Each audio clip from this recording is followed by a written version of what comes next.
Hello friends, welcome RK Physics classes. In earlier videos, we have read about charge, electric field, Coulomb's law, continuous charge distribution. Today again, we are going to read about continuous charge distribution, how we can calculate electric field or force due to a continuous charge distribution.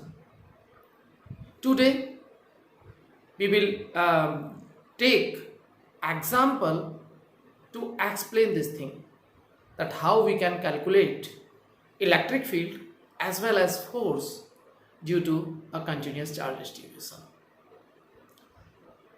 We are taking a familiar example for this, and that familiar example is electric field at the axial point of a uniformly charged ring. So we are going to calculate electric field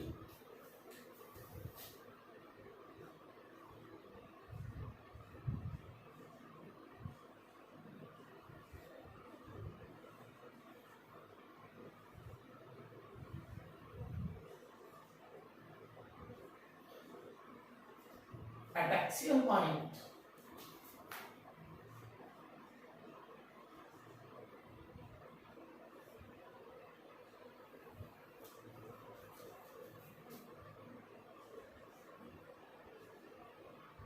of a uniformly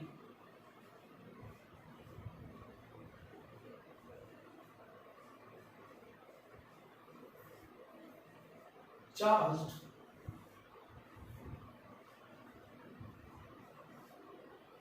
ring. How we will calculate it?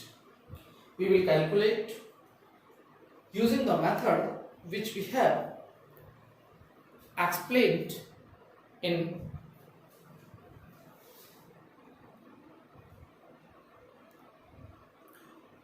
previous videos.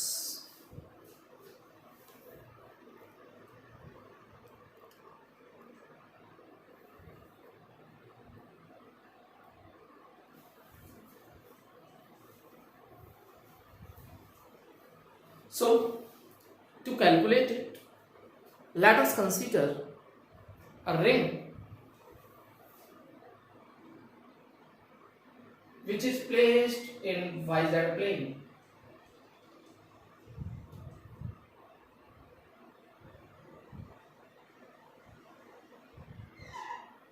The ring is placed in YZ plane, means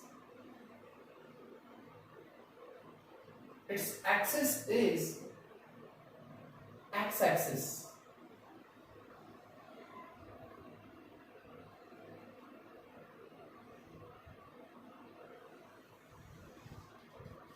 This is its axis, which is x-axis. Let charge Q is uniformly distributed over the ring and radius of the ring is capital R.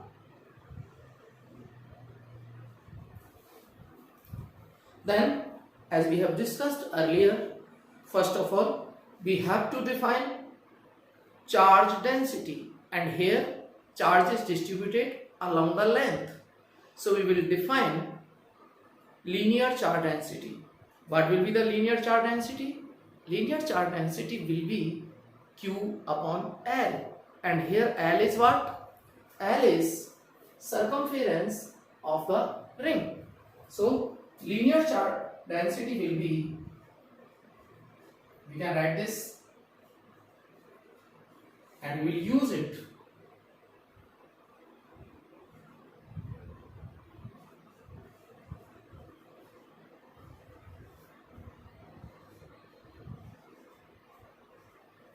So it will be Q upon circumference. Circumference will be Q upon 2 pi r. This is, we can get equation number 1 to 8. Now, the second thing was this, that we have to consider the given object as it is made of so many small elements. Means we have to divide the given object into small elements. Let this one is our small element A. Its length is dl. So charge in a small element will be what?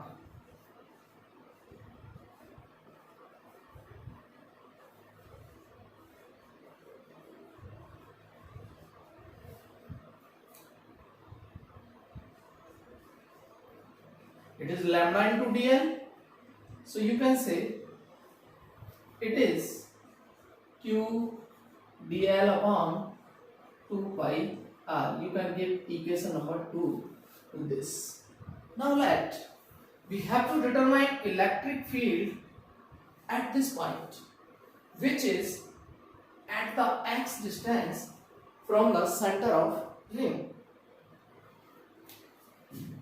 The distance from a small element of this point P, let it is small r. Let this distance is small r. Then we can write electric field due to this small element using Coulomb's law. We can use Coulomb's law for a small element because a small element can be considered as point charge. So we can apply Coulomb's law. So at point P,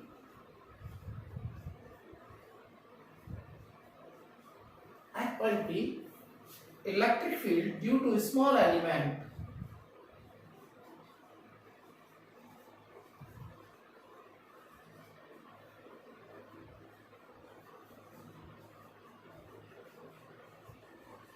can be written as, remember, K Q upon R square. Here K, the electrostatic force constant, Q is dq here as the charge of a small element. So K dq, and distance, of course it is R, K dq upon R square. You can write it K Q 2 pi R dl upon small r square. Now this electric field will be in this direction.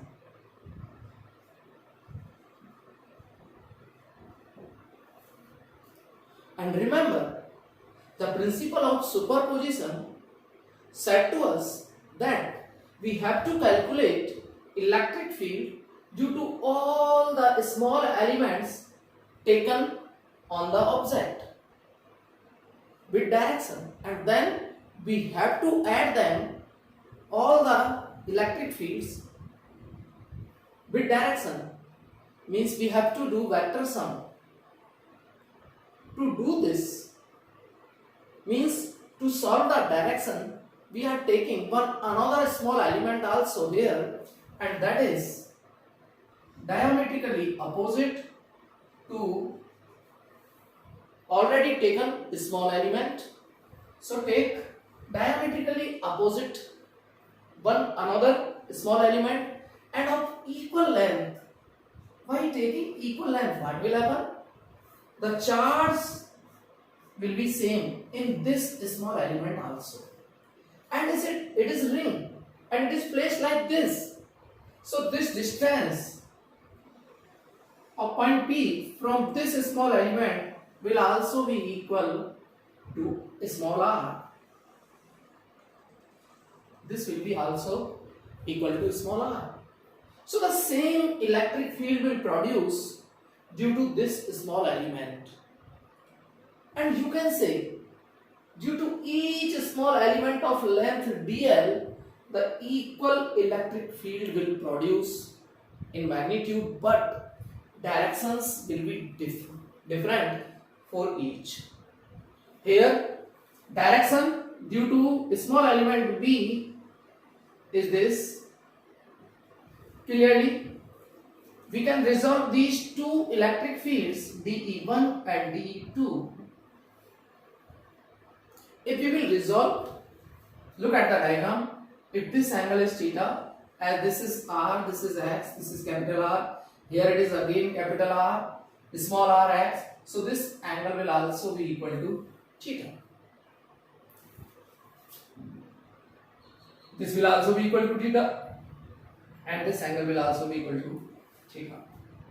Now, resolving dE1 and dE2 vectors, you will get components along the axis of the ring, and you will get components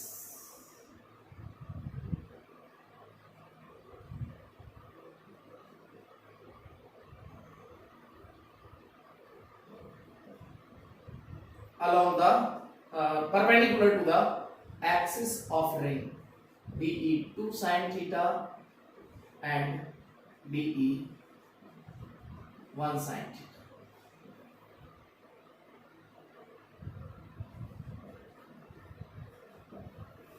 These will be the components.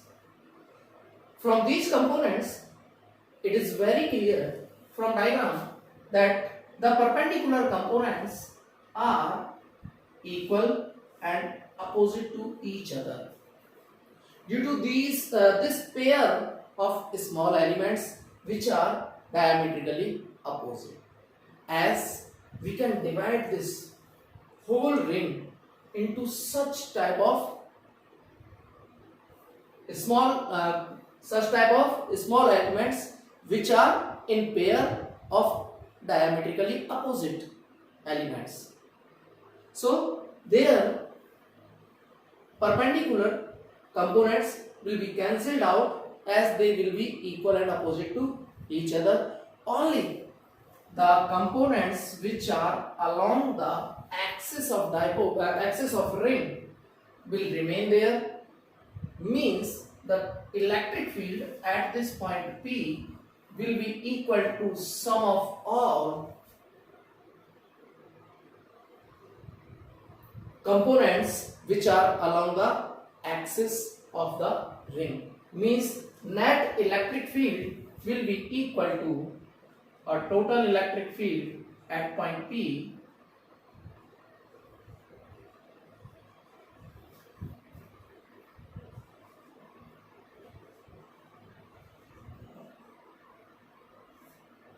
will be equal to integration, summation of all these components, means integration of dE cos theta over the complete length of the ring. Now put the value of dE and cos theta. From diagram it is clear that cos theta is base upon hypotenuse x upon small r, and dE we have here. From equation 3 we can put value of dE, and limit of integration is for complete length of ring, which will be 0 to 2 pi capital R. So your integration will convert in this form, 0 to 2 pi R, value of dE k q 2 pi R dl upon r square, and cos theta is x upon r. In this case, all quantities are constant. K, Q, X, capital R, Small r is also constant as it is ring. So the distance of any point on axis from any point of circumference of ring will be equal. So all these quantities, k is already constant, q, capital R, pi, small r and x are constant. So inside the integration only dx will remain and all other quantities will be out of the integration, and integration of dl will be L k q x 2 pi capital R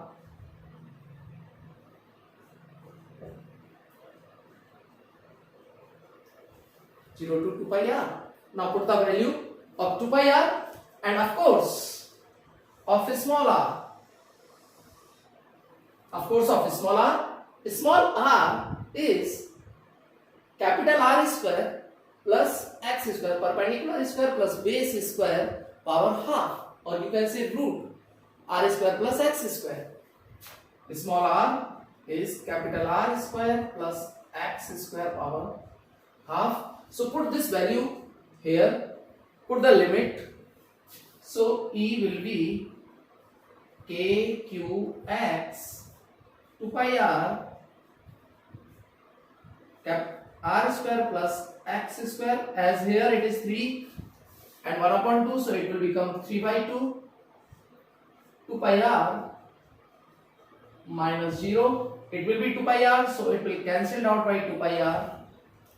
Now you can write in perfect form, put the value of k, which is 1 upon 4 pi epsilon naught q x upon r square plus x square power 3 by 2.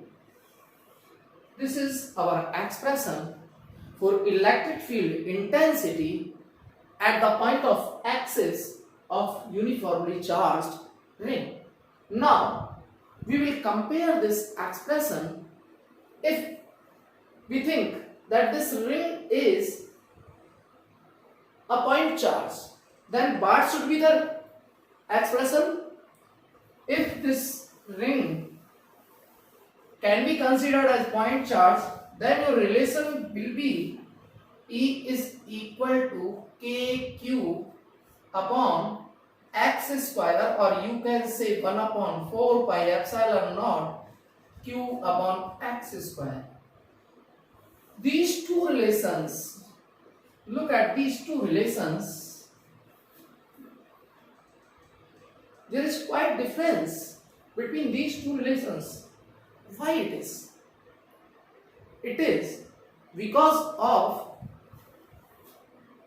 size of ring compared to the distance. And second thing, Coulomb's law is only applicable for point charges. Here the radius r is not very small compared to this distance x, so this ring cannot be considered as point charge, and so that electric field produced by this ring will not be of this type, it will be of this type. If this r is, now I am taking the thing that this distance x is very large, the point is very far away from ring, x is very greater than capital R, very large distance. You want to measure the electric field, then what will be the relation? At that time your r square will be negligible, r square will be negligible compared to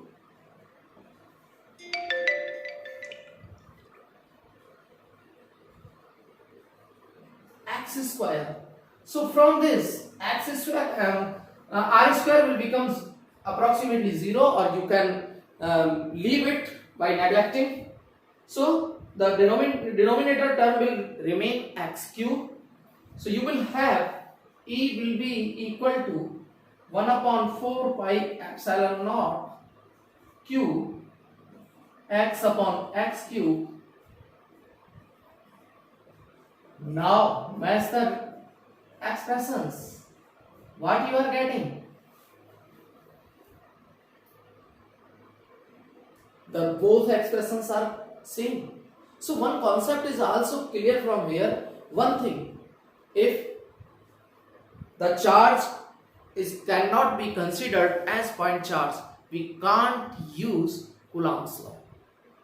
Then we have to follow the integration method in such way: take small parts, divide the object into small parts, and then calculate electric field for one part and with direction, solve the direction, and then find due to the entire charge. Solve it for entire charge. Then you will get the appropriate relation for electric field. And if you want to calculate force, then use this relation of electric field in F is equal to Q naught E. You can calculate force on any given charge. So calculated relation of electric field you can use in this relation and you can find force. And any charge can be considered as point charge if your distance is very large of the point at where you want to calculate electric field. So these are some limitations. I think my video is very useful to you. So don't forget to like my video, subscribe my channel and push the bell icon. So you will get regular notifications from my side. Thank you friends. We will come again.